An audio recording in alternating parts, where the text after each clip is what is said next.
letu la Kenya, na mimi nazungumza leo hii kwa niaba ya mawakili 20 kutoka kwa jamii hii, kutoka kwa taifa hili letu la Kenya. Na leo hii tumehudhuria mkutano ya jamii ya Wakipsigis wakiongozwa na wenyekiti 200 wa koo 200 ya Kipsigis, yani 200 Kipsigis community clans. Na baada ya kufanya mkutano, wazee hawa ambao wanawakilisha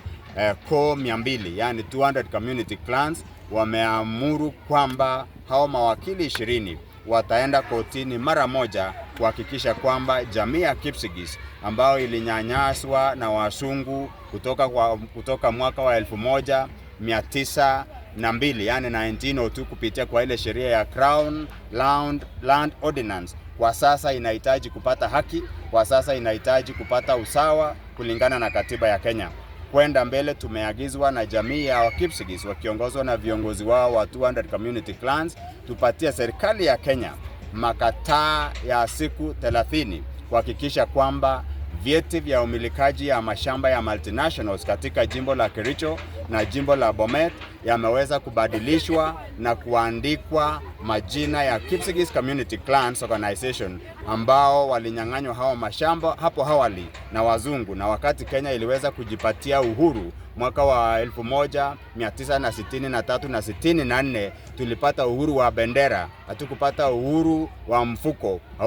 hatukupata uhuru wa mchanga. Na leo hii tunadai kutoka kwa serikali ya Kenya uhuru wa mchanga wetu, tunadai kwa serikali ya Kenya uhuru wa mfuko. Watu wa Kericho, watu wa Bomet, wa Kipsigis kwa jumla wanaendelea kudhoofika kiuchumi, na tumesema kwenda mbele leo hii hatutakubali. Tumekataa abadan katan kuendelea kunyanyaswa kiuchumi, ndiposa tunasema mashamba, vyeti vyote vya umilikaji ya mashamba katika multinationals Kericho na Bomet yarudishwe kwa Kipsigis community clans.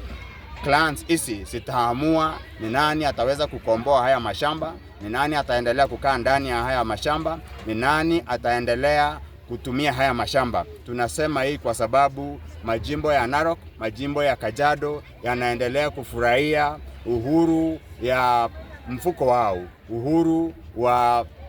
uhuru ya mashamba yao. Na ukifika kule Masai Mara iko chini ya County Government of Narok, ukienda Amboseli National Park hiyo ni mali ya watu wa Kajiado. Na sisi kama Kericho na Bomet na jamii yote ya Kipsigis katika majimbo mbalimbali tunadai kumiliki vyeti vya umilikaji ya mashamba ambayo kwa sasa yanakaliwa na multinationals. Na kama serikali ya Kenya haitatii makataa haya ya siku 30, bila shaka kama mawakili 20 tuko na amri ya jamii ya Wakipsigis kuenda mahakamani